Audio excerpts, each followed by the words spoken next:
Hi, it's me. Sorry I haven't been around for a few days. It's been a little busy. Let me tell you what's been going on. First, I was Wednesday. We went to see a revival of the Stephen Sondheim play Sunday in the Park with George. If I need to say something nice about it, it was better than Young Frankenstein. On the other hand, we really didn't like it. Sondheim always has this problem with second acts. He doesn't know how to write them. So he had all that going against him. But the message behind the play is I'm Stephen Sondheim, I'm an artist, I'm allowed to be an asshole.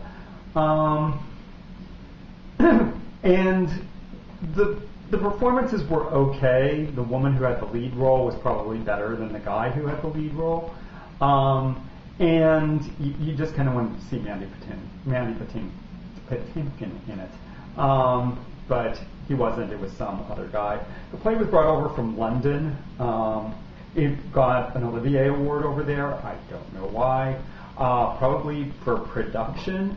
The set was kind of interesting. It was all white and they did projections on the background, which is fine if you're going to have a set with projections.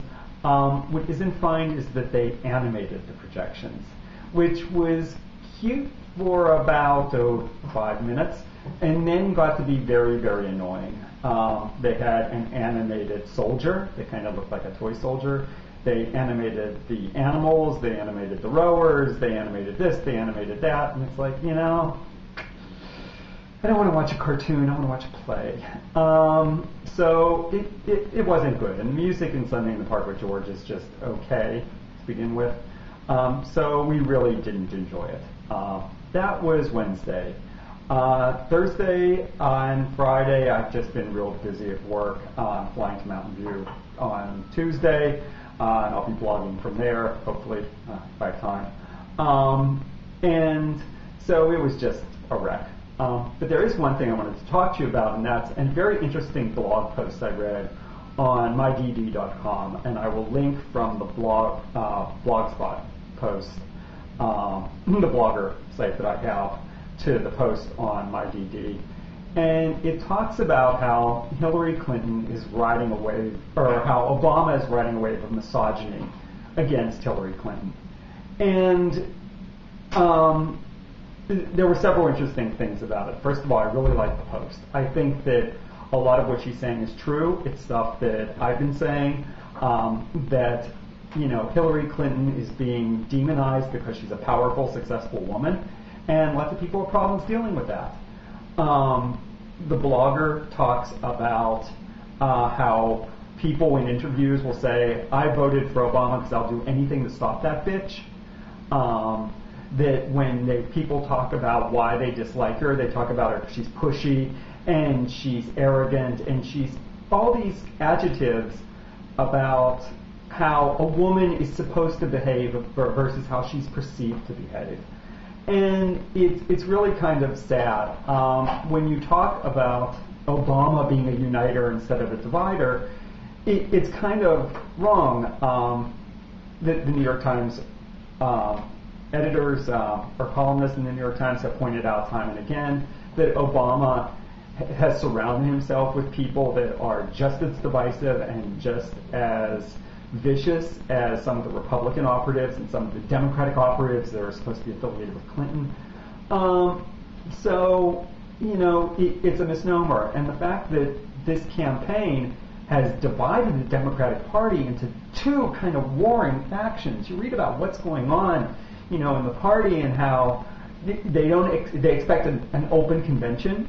Nobody's going to have enough votes by the time, and these super delegates are going to decide it, like I've been saying for a couple weeks.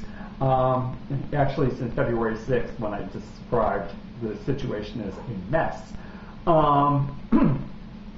There's an interesting article about the party elders, Al Gore, Nancy Pelosi. Love Nancy Pelosi. The woman has bigger balls than I do. Was in a private meeting with her once where she just cut loose, and it's not the side you see. A really tough lady. But, and how they're going to broker a peace. I think that it's at least possible that you'll see a second vote where neither Obama nor Clinton gets the nomination. I think it is possible that you will see them coalescing behind Obama because he got more delegates or because he got more votes. And likewise, the same thing could happen with Clinton because she's more electable or she's... And whatever happens, neither camp is going to be happy. So, talk about uniting instead of dividing. My God, what have they done to us? They're talking about the Michigan and Florida delegates again, and how Pelosi and Al Gore and the rest of the party out are saying that we all have to play by the same rules, and they didn't, so their delegates shouldn't be seated. Last time I looked, we had 50 states, not 48. I don't think you really want to piss off either of those two states and the voters there that will say, why aren't our votes counting?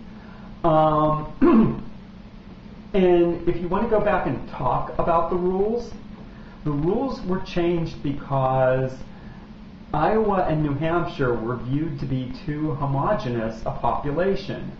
Read to white middle class or white not minority representative. So they wanted to pull in a couple other states. South Carolina because it has a large African American voting constituency, and Nevada because it has a large Hispanic voting constituency.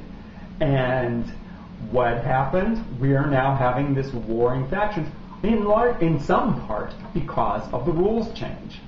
So the rules didn't do the Democrats any favors whatsoever.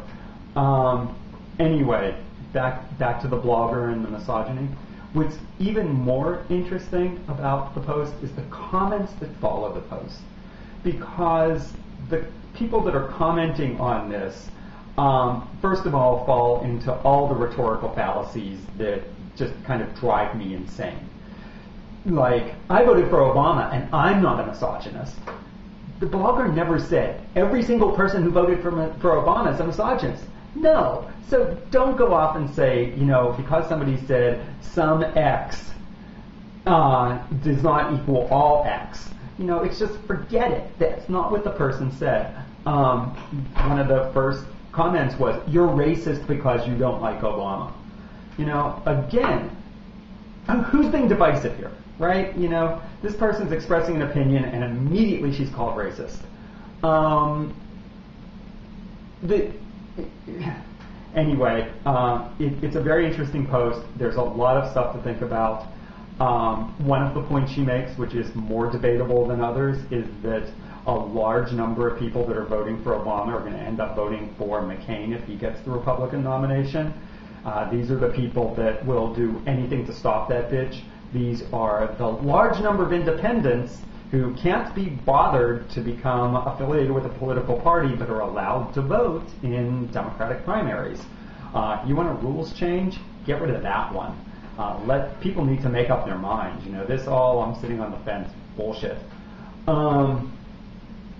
So it's, we're living in an interesting time, and that's what I've been thinking about, and I'll talk to you again tomorrow. So thanks for watching, and sorry I was gone for a couple days. Bye-bye.